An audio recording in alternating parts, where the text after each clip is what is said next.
Shalom.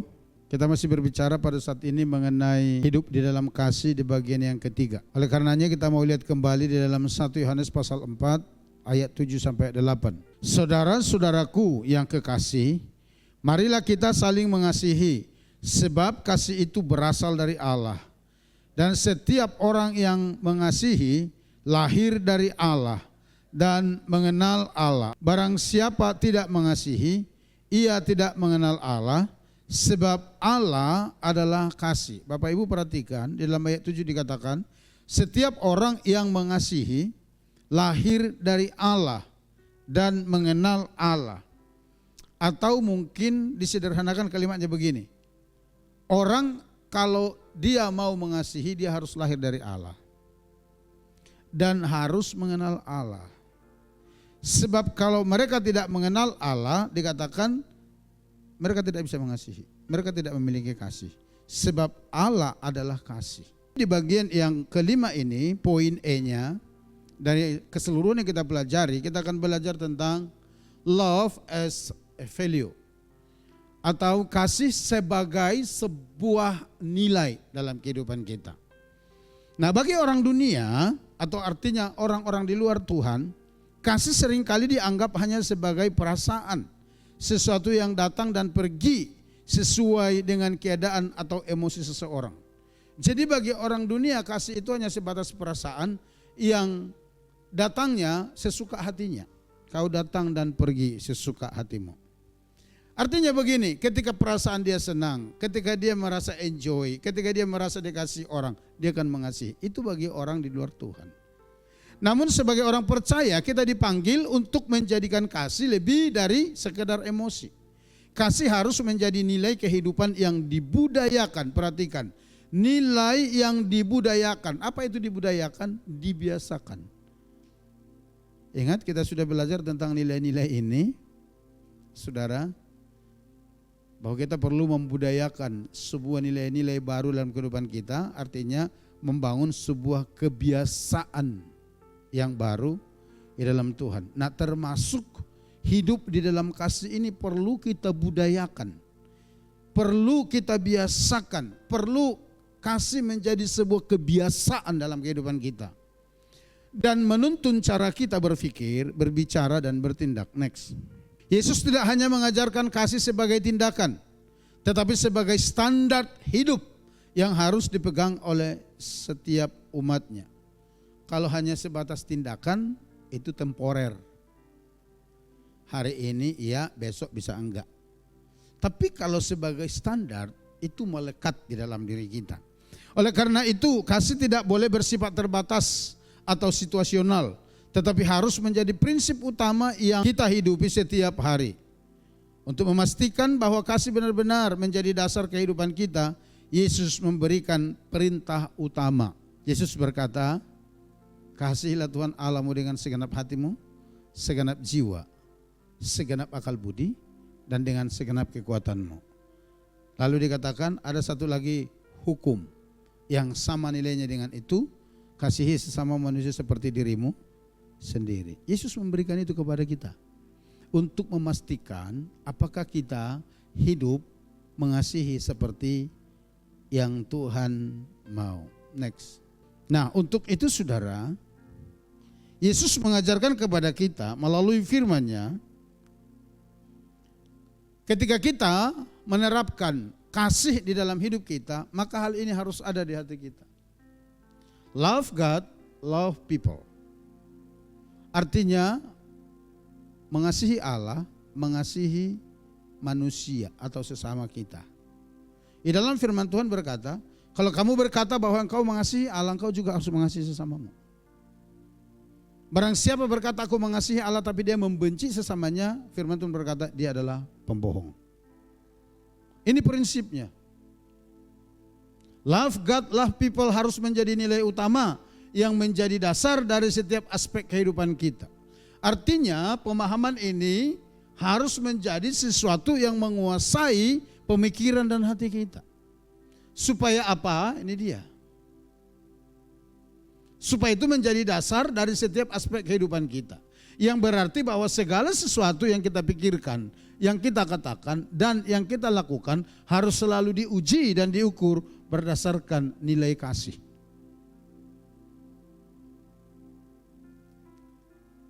Ketika Yesus mau memulihkan kehidupan Petrus di tepi Danau Galilea, setelah mereka selesai makan bersama pagi itu, Yesus berkata begini, Petrus, apakah engkau mengasihi aku? Lalu Petrus berkata, ya Tuhan, engkau tahu bahwa aku mengasihi engkau. Apa jawab Yesus? Apa dikatakan? Sip, keren, haleluya, terus lakukan, begitu? Enggak. Tapi apa yang Yesus katakan kepada Petrus? Kalau engkau mengasihi aku, gembalakanlah domba-dombaku. Kata gembalakanlah domba-dombaku di sana itu, saudara, itu mewakili pernyataan kasihi sesamamu manusia. Jadi sekali lagi Yesus tegaskan kepada kita, kalau kita berkata kita mengasihi Allah, ekspresinya itu harus mengasihi sesama. Dan ketika kita melakukannya harus ada di dalam beberapa prinsip berikut ini. Yang pertama, kasih harus sebagai cara pandang kita atau dalam pola pikir kita. Artinya segala sesuatu harus didasari dan dilihat dari perspektif kasih kepada Allah dan sesama. Tujuannya itu supaya kita bisa mempraktekkan kasih kepada Allah dan sesama.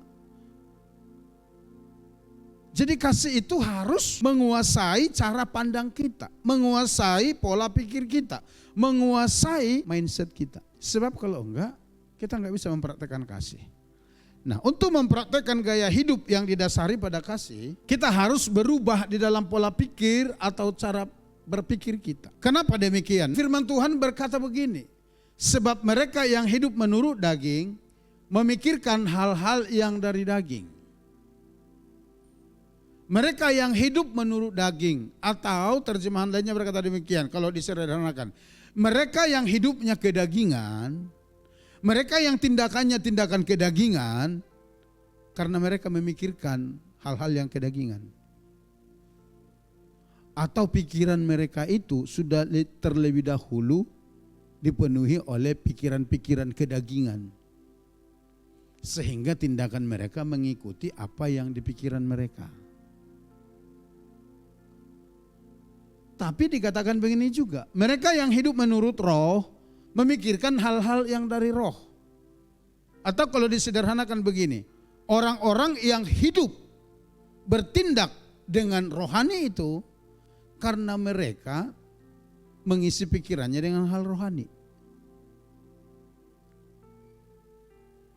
Kalau kita mau bertindak, mempraktekkan kasih, baik itu kepada Allah dan sesama, pikiran kita yang terlebih dahulu harus diisi dan dikuasai oleh kasih itu. Oleh karena itu, kita harus berubah di dalam pembaharuan budi kita. Di dalam Roma 12 ayat 2 berkata begitu, dengan cara mengisi pikiran kita dengan firman Tuhan. Melalui membaca, mendengarnya, kita perlu isi pikiran kita dengan firman. Supaya kita bertindak sesuai dengan apa yang ada di pikiran kita.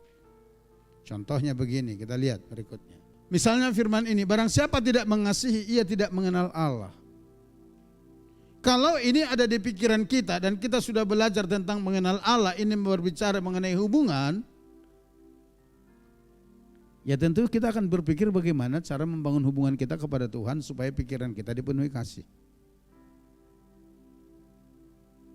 Tapi kalau ini nggak pernah ada di pikiran kita, kita akan jalan santai aja seperti yang kita mau-mau saja, saudara.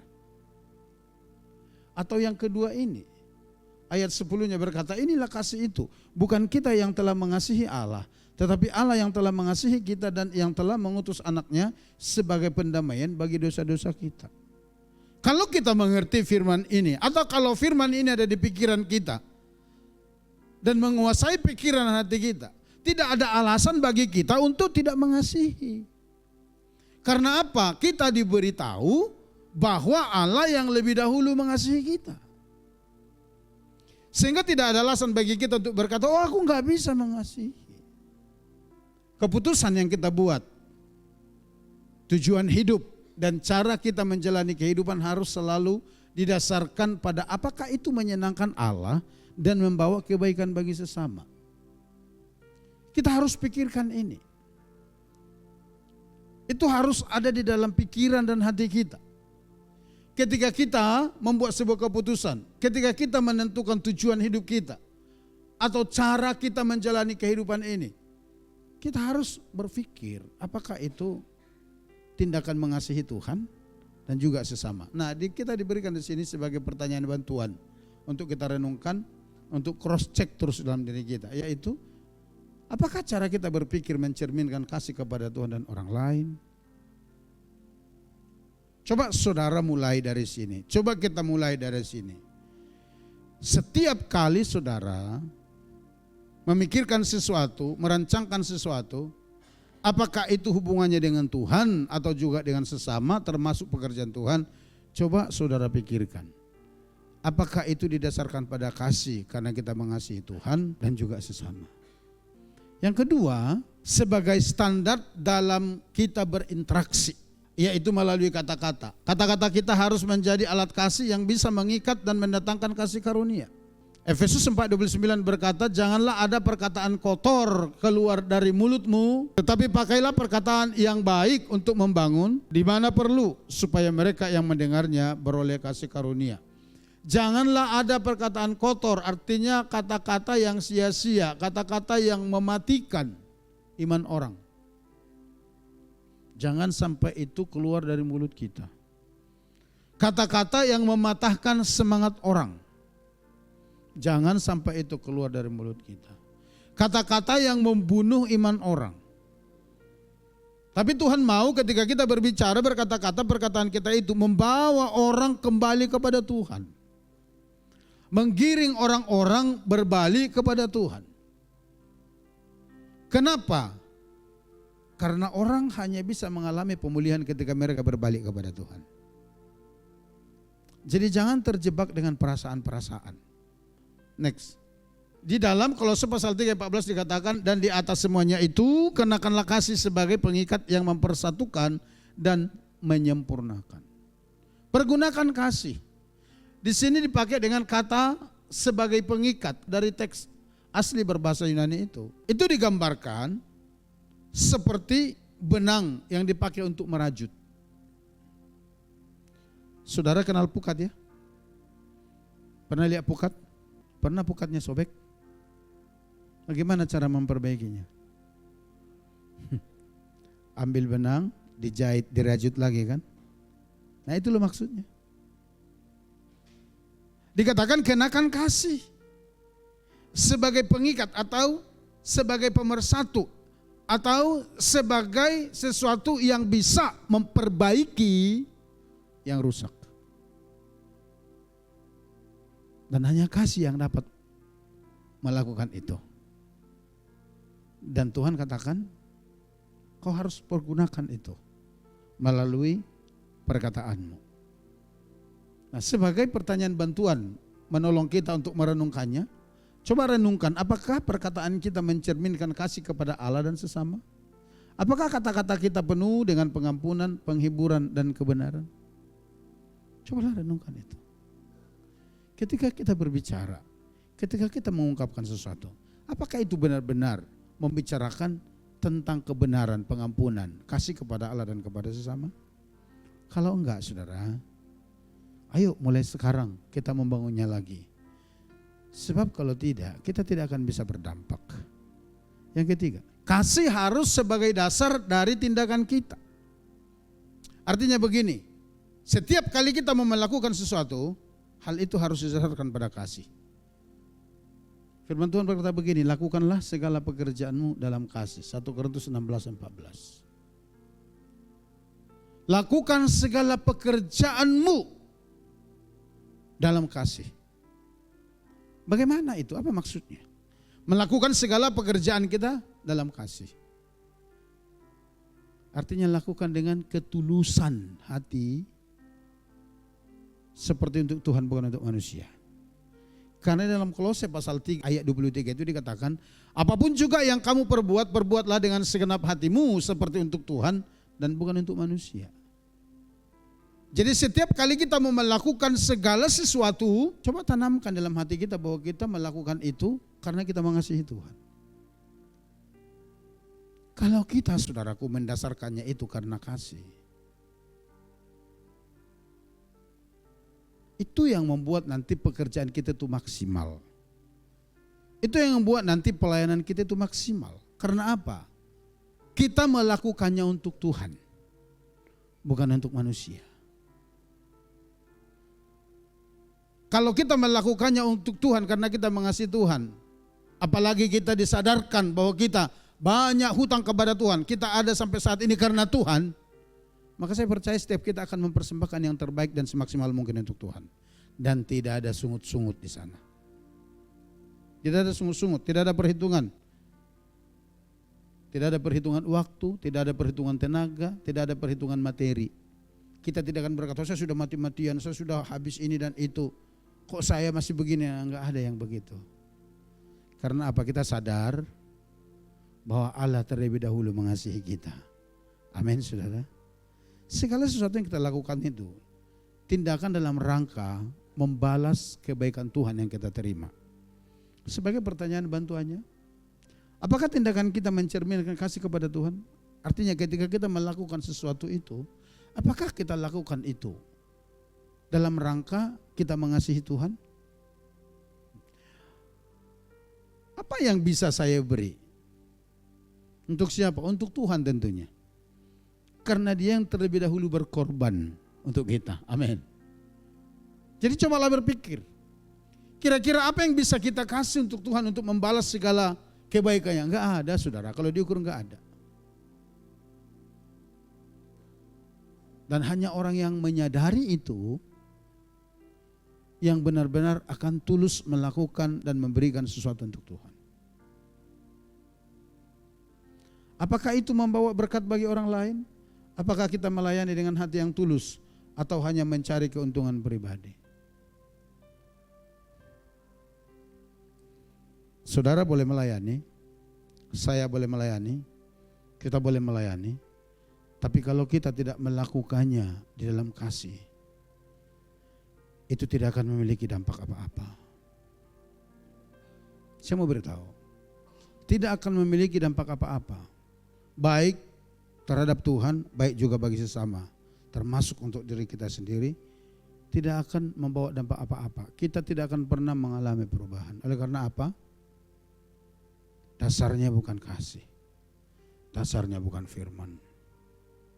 Saudara, saya ada bawa pointer 2. Ini satu lagi, saudara. Ini pointer yang saya pakai tadi. Ini ada pointer satu lagi. Saya mau suruh maju ke depan si Ruth. Coba perhatikan ya, ini coba pegang pointer. Ini cara menghidupkannya, ditekan tombolnya. Sebentar, jangan tombol dulu, jangan tekan dulu, tunggu aba-aba. Coba kita senterkan ke sini ya. Ini punya saya nyala. 1, 2, 3. Pointermu nyala enggak? Kenapa? Ditekan enggak? Betul. Udah ditekan kuat juga? Enggak nyala juga. Kenapa? Enggak ada isinya. Cobalah buka. Diputar. Jangan dimakan. Oh, isinya apa? Pegang dulu ya. Oh, ternyata isinya, saudaraku, ada rumput, ada sampah kardus, ada daun-daunan, ada sampah tali rapia. Wah, ada plastik-plastik sampah di sini. Ternyata itu yang ada di dalam, yang membuat pointer ini nggak bisa nyala. Ini benar pointer kan? Benar pointer kan? Tapi nggak bisa nyala, saudara. Nggak bisa berfungsi seperti yang dimaksud. Kenapa? Karena isinya sampah, sehingga dia nggak bisa menyala, nggak bisa bersinar, nggak bisa bercahaya, nggak bisa menghasilkan apa-apa. Saya tahu Ini adalah gambaran kehidupanmu dan kehidupanku. Saudara berkata bahwa saudara anak Tuhan, saya anak Tuhan. Tapi isi hidupmu sampah semua. Isi hidupmu dosa semua. Kemalasan, fitnah, kebohongan, kebencian, dendam, sakit hati, pelit, kepahitan. Semuanya ada di dalam dirimu.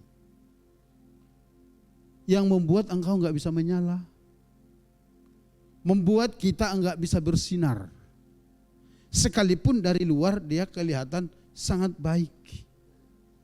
Tampilan luarannya itu baik sekali. Enggak ada bedanya kan saudara? Sama kan? Sama ya. Tapi satu bisa menyala, satu enggak. Kenapa? Karena yang satu isinya sampah. Sama dalam kehidupan kita. Ada anak Tuhan yang benar-benar bisa bersinar, bisa mempraktekkan kasih, bisa melakukan segala sesuatu sehingga hidupnya berdampak bagi orang lain dan orang lain mempermuliakan Tuhan. Karena isi di dalamnya itu kasih Tuhan. Tapi ada banyak orang yang menyatakan diri anak Tuhan, gak bisa menyala, gak bisa berdampak bagi sesama karena dari luarnya aja anak Tuhan, teriakannya aja yang menyala. Tapi isinya sampah. Itu gambaran dari hidup kita. Atau coba, saya bawa baterai juga nih.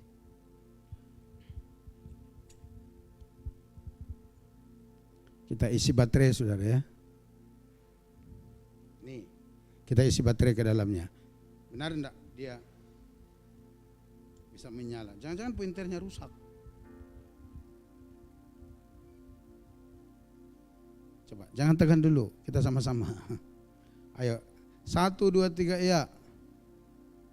Enggak nyala juga. Loh udah diisi baterai loh. Atau mungkin baterainya rusak. Coba buka baterainya dulu, kita ganti dulu. Benar enggak baterainya rusak gitu loh. Coba kita pakai di sini ya. Baterai yang sama. Kita mau buktiin. Menyala itu. Ini baterai yang di sini tadi saya pakai, coba kita isi lagi.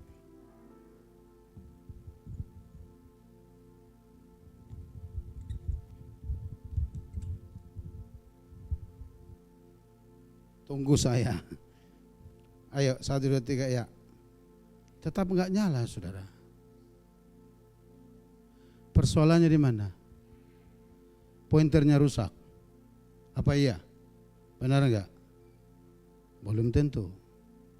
Coba cek baterainya. Coba dulu balik kalau begitu.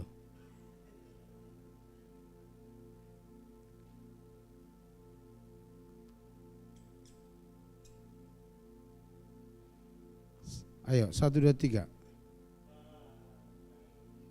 Nyala.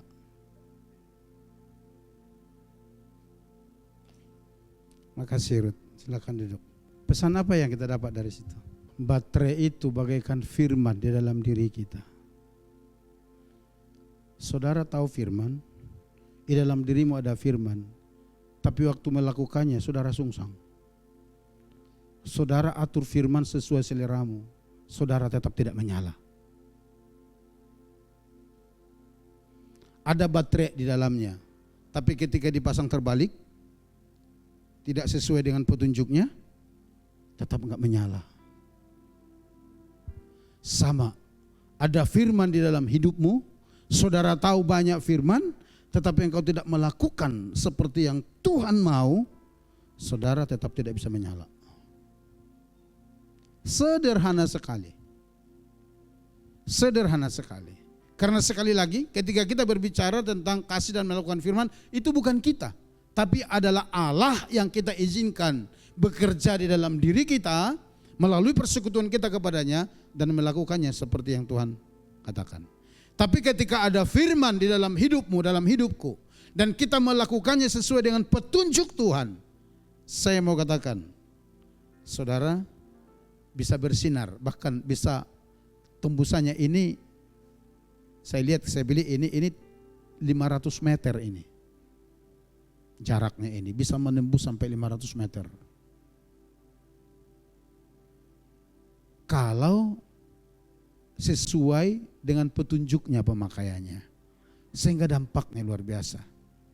Tapi biar ini 500 meter, kalau baterainya terbalik di dalam, tetap nggak bisa menyala.